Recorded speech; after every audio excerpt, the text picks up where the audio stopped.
Welcome back to Growth Catalyst Hub. In our channel, we look at the skills that you need to upgrade, the mind shift you have to get into so that you can get the dream job and turbocharge your career. In today's episode, we're going to look at how do you ace that interview? How do you almost guarantee that you get the job, you get the dream job that you have always wanted? If you're somebody who has not done the previous interview, if you're somebody who has been appearing for different interviews and not cracking it, if you're somebody who's almost giving up, you are in the right position. I'm going to guide you on a few things which are very, very critical, which will almost guarantee that you get that dream job that you've always aspired for. Let's jump in and see what those things are.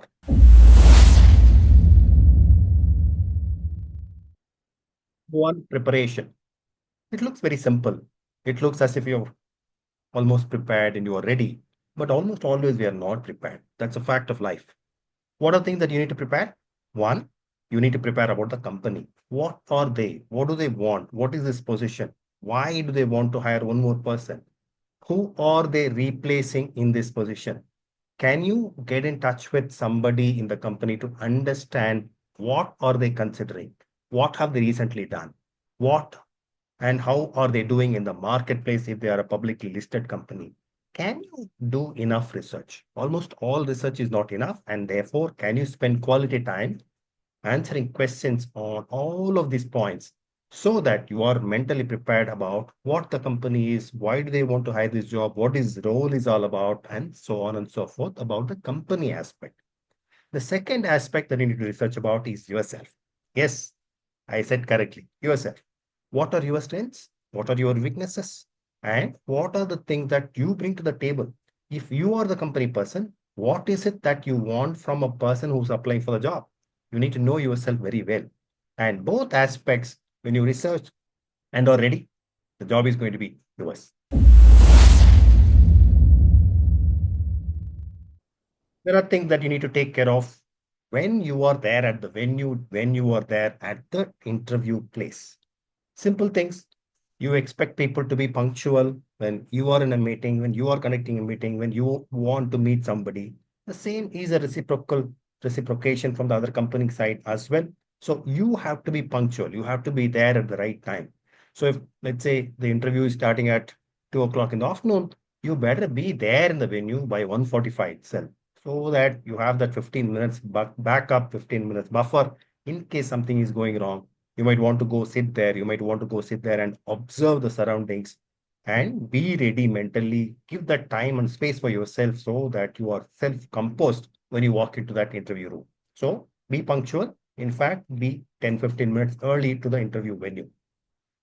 A lot of things have to happen for this to happen. You might want to look at where the interview is happening. You might want to look at the Google map and look at what route you will be taking, whether to take this route versus this route. You need to be very clear about how you are going to reach. Are you going to take your bike? Are you going to take a public transport? Are you going to go by metro? Are you going to go by bus? All of these decisions you have to take much before, not on the day of the interview.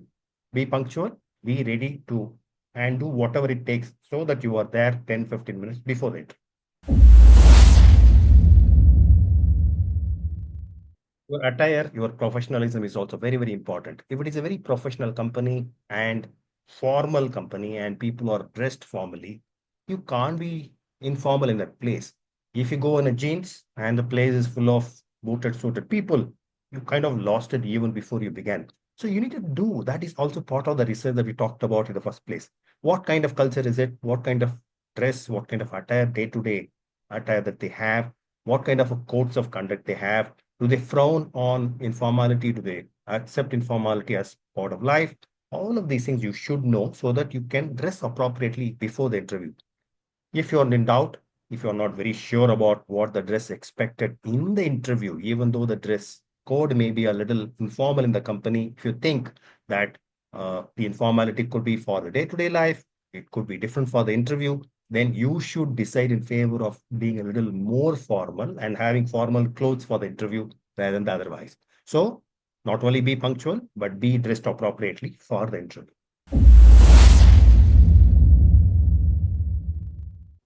And of course, the last segment is how do you answer the questions in the interview itself? Being clear, being concise, being up to the point, all of this will guarantee that your answers go straight into the heart of the people who are asking the questions. And of course, you have to listen very well before you start answering. If you're not very clear, clarify the questions. Many times people rush into answering only to realize that they have not understood the question in the first place. And then it's a little embarrassing. Oh, sorry, I didn't understand the question. Can you repeat?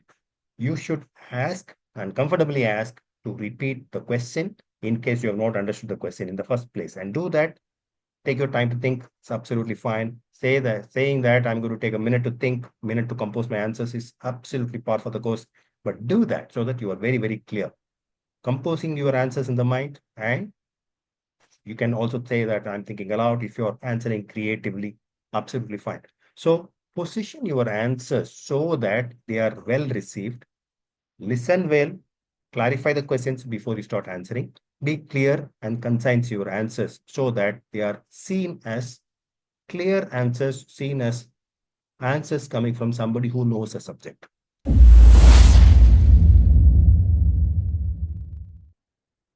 What are the things that you should avoid? Obviously, you should avoid being late.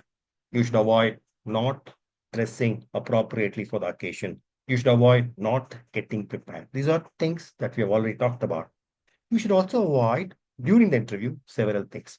One, don't ever talk negatively about your past employer. However bitter the experience is, however bad the experience is, don't give in to the temptation of talking bad about the past employer. The temptation is, the understanding is that if you are talking bad about the past employer with me, you might be talking bad about me with somebody else. So people, employers hesitate very much when somebody talks ill about the past employer. Don't ever get into it. In case there is a better experience and in case you have been asked to go for whatever reason by the past employer and the new employer is asking about how was the past employment, why did you go? Be honest about you being asked to go and show the circumstances and paint a picture of what happened and why you did, why you had to leave without getting into blaming the employer. Don't get into the blame game. It's a very, very fine balance that you might have to strike, but it's a fine balance that you have to strike so that you are seen as somebody who's not complaining. That's very important.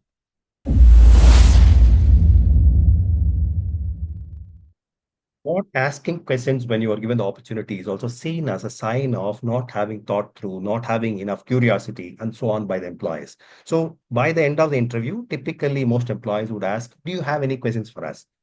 Do prepare some questions for that occasion. It is important.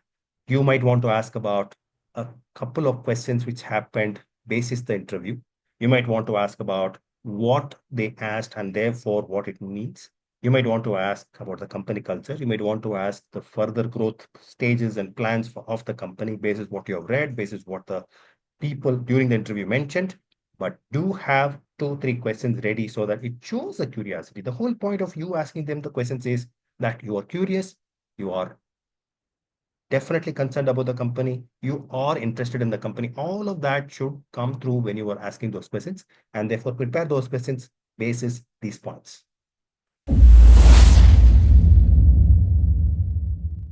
Don't be overconfident or arrogant. A lot of times, people are not till the time they're asked, why should I hire you? A lot of times employees ask this question, and this question is a question where you need to balance the talent that you have, balance the skill that you have, balance the self-confidence you have with that of against that of arrogance. Don't get into the arrogance territory.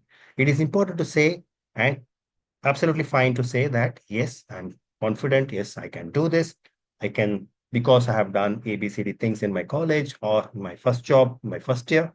Therefore, I have the necessary experience. I have the necessary qualifications to do what you think you are getting this role for, why you are hiring me, or why you are hiring somebody like me till the time is fine. But if you start saying that, yeah, I can do it, I have done this, I have lots of experience in doing something like this, and you might be experienced for only 1 year.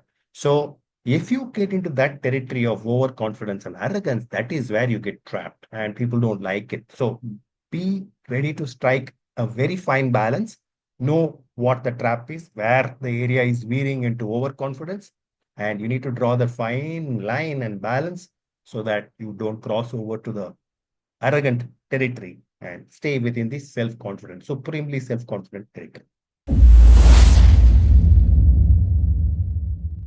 Another mistake, which can be a crucial mistake, is not addressing the past terminations, if any, properly.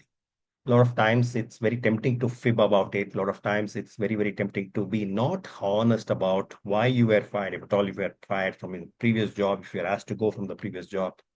And it is very tempting to massage the whole thing and present it in a very positive picture. You have to paint a positive picture, but with the truths as they are, because it is very, very easy to find out things in this day and age. One phone call, one WhatsApp message, one Googling on the net, and one LinkedIn message will get the facts and figures tumbling down. So remember that we are all living in a public age where secrets are not secrets anymore, especially company work, especially if you have been fired from a company. And hence, present the facts and figures as they are. However, paint a picture in terms of what you've learned from it. Whenever anyone gets fired, that's a bitter experience, and that experience also teaches a lot of lessons. Steve Jobs was fired from the company he founded himself.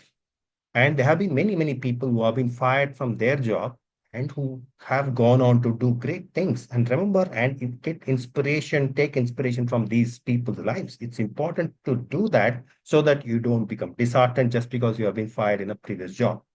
Present facts and figures. However, paint a picture in terms of what you learned from that firing, what went wrong, and therefore, and the circumstances in which they went wrong, and what your learnings are. Focus and dwell a lot more on what your learnings and how that learning, that set of learnings are going to be utilized by you, put to store by you, leveraged by you in the new employment, so that that learning is not going to go waste, and therefore the new employee should hire you. That's the way you should veer the conversation, take the conversation, steer the conversation, and paint the picture, but with the facts and figures intact.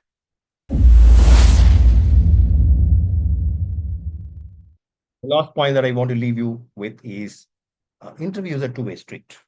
You are looking for an employment, and the company is also looking for somebody who will come and do a tremendous job in this position, which will take the company forward. It may be a small position, it may be an entry level position for now, but companies don't want to take a chance. Companies are looking at grooming youngsters who can be pillars of the company over a period of time. And therefore, they are looking at from both short-term perspective where you can come and deliver the goods for this road, and long-term perspectives where you will learn over a period of time and become the strong foundation for the company and deliver the company goods for a period of time. That is what they are looking at. And therefore, you also need to look at whether you are fit for the company's values, expectations, and growth plans, and where you fit in, and look at how and where you are going to deliver the goods for the company and prepare mentally. The whole game is about preparation. When you prepare like this, you are ready, and the preparation and the readiness will shine through during the interview.